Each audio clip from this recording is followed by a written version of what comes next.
कहते हैं कोई भी युद्ध मैदान में नहीं बल्कि योजना कक्ष में जीता जाता है। राजनीति का भी यही सिद्धांत है।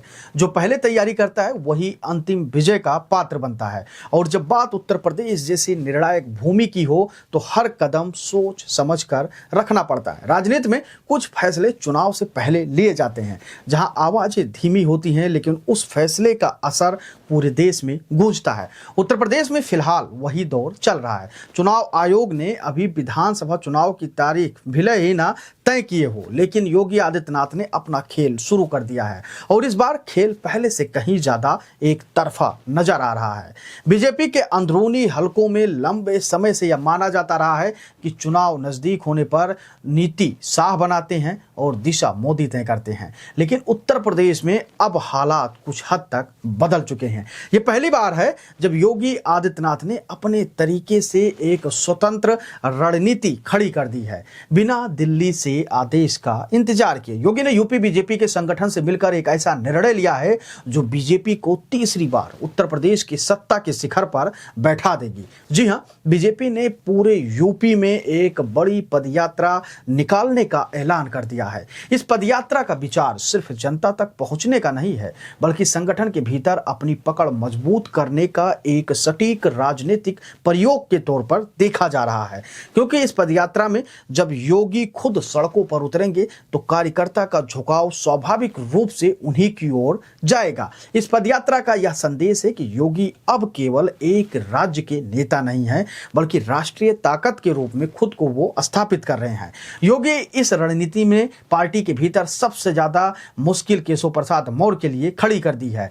अब उनके सामने दो ही रास्ते बचे हैं, या तो योगी के साथ पूरी तरह समन्वय बनाकर आगे बढ़े या फिर संगठन में शांत रहकर अपनी सीमित भूमिका स्वीकार कर लें। कभी केशव को पार्टी में संतुलन का प्रतीक माना जाता था, एक ऐसा नेता जो योगी की कार्यशैली और शाह के रणनीति के बीच एक पुल का काम करता हो। लेकिन पिछले एक साल में हालात बदल गए हैं।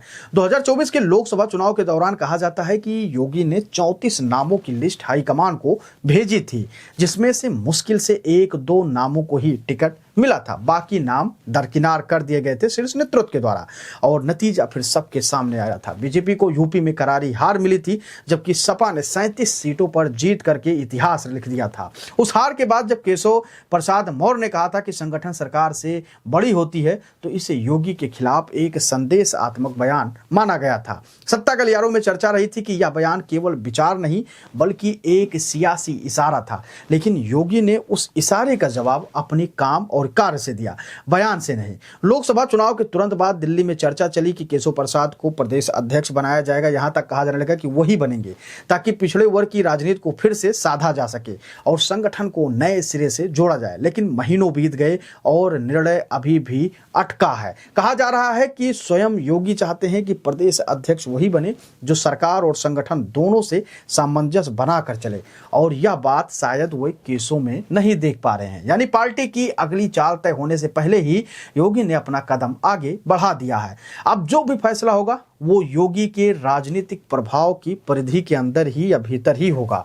अमित शाह हमेशा से रणनीतिकार माने जाते हैं, वो संगठन की नसों को पहचानते हैं, लेकिन योगी आदित्यनाथ का ग्राउंड कनेक्शन अब पार्टी के लिए उतना ही महत्वपूर्ण हो गया है जितना बीजेपी के भीतर माना जा रहा था कि 2024 के हार के बाद अगर कोई नेता जनभावना को फिर से जोड़ सकता है तो वो योगी आदित्यनाथ हैं। इसी वजह से शाह और मोदी की जो किरण नीति है, यानी जमीनी संगठन को महिला युवा पिछड़ा समाज के जरिए विस्तार देने की जो योजना है, अब योगी की जनपद यात्रा रणनीति के सामने धीमी पड़ती हुई दिखाई दे रही, क्योंकि योगी का सीधा संपर्क जनता से है और यही बात उन्हें बाकी नेताओं से अलग बनाती है।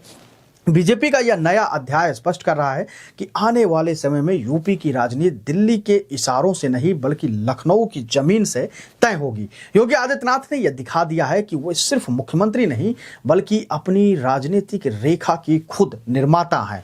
अब इस पूरी खबर का निष्कर्ष क्या है तो वो भी आप आसान और सरल भाषा में जान लीजिए।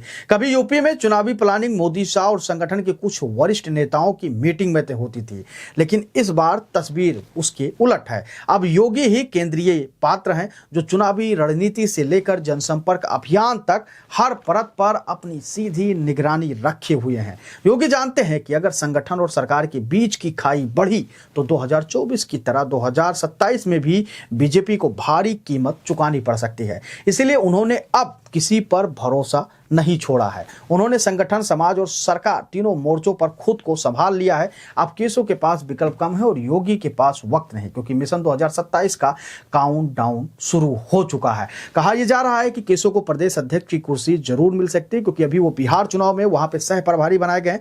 केसो का संगठन में अच्छी पकड़ है, अमित शाह के काफी करीबी नेताओं में वो गिने जाते हैं। और कहा यह जा रहा है कि अमित शाह चाहते हैं कि योगी के ऊपर लगाम लगाने के लिए केसो को ऊपर बैठाया जाए।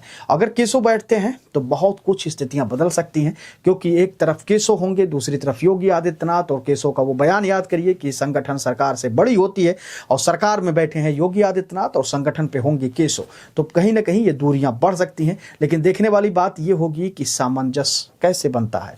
और आपको क्या लगता है कि योगी की इस पदयात्रा से उनको कितना बड़ा लाभ होने वाला है? और ये जो हर एक विधानसभा में जाएगा, 3000 किलोमीटर से ज्यादा की ये जो पदयात्रा है, हर विधानसभा से होकर गुजरेगा, उसको लेकर आप क्या कुछ सोचते हैं? आप अपनी राय हमको जरूर दीजिएगा। धन्यवाद।